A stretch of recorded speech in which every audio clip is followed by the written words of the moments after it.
In the news this week, is an inflation report moving the central bank closer to rate cuts? Durable goods orders soared in July, or did they?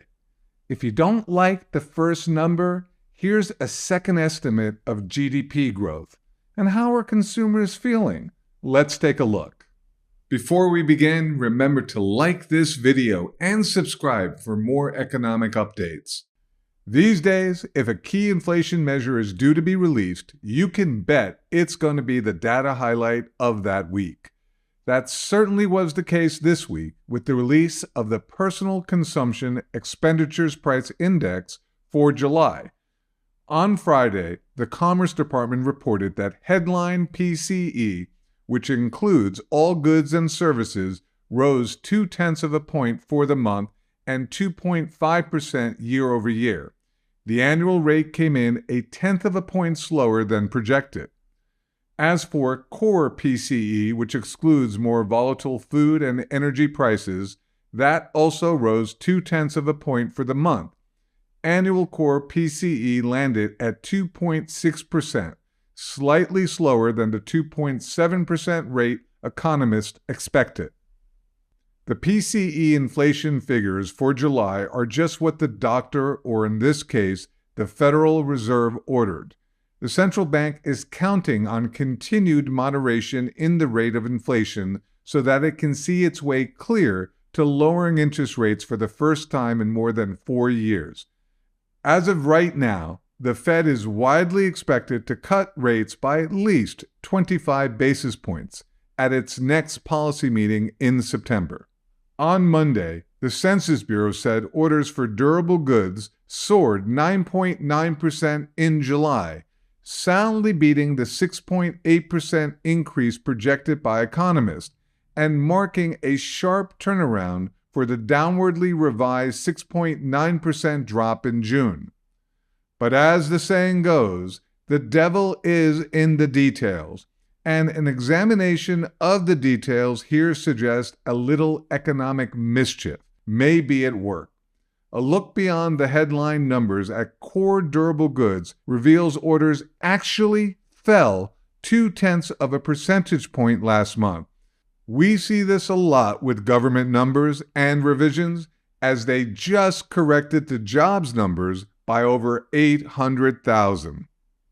The core number was weaker than the flat reading economists were expecting, and some analysts suggest it could be another possible sign of weakness emerging in the manufacturing sector. On Thursday, the government reported a better-than-expected second estimate for GDP growth last quarter.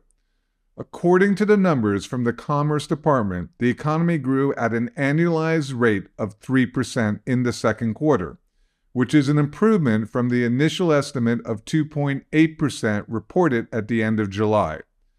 The increase came largely on the strength of an associated improvement in consumer spending, which was upwardly revised to 2.9% from 2.3%.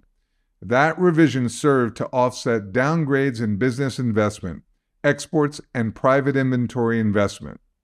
It remains to be seen if the greater strength reflected in the new numbers prompts any revisions to GDP growth forecast for the third quarter, most of which suggest a slowing economy.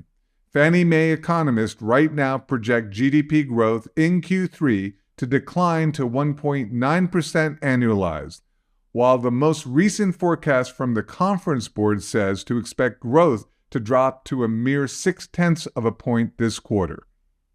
Speaking of the Conference Board, its Consumer Confidence Index defied projections of a decline in August, rising to a 6-month high on better perceptions of present and future business conditions.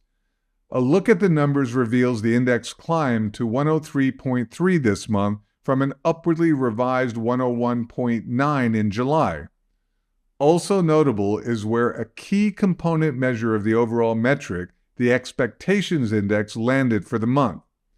The Expectations Index gauges consumers' outlook for the economy 6 months down the road. This month, it improved to a reading of 82.5 from an upwardly revised 81.1 in July. What makes these numbers significant is that for most of this year, the expectations index has remained below 80, a level which is a sign a recession could be ahead. Still, the data revealed that consumers are not entirely at ease with the nation's economic picture.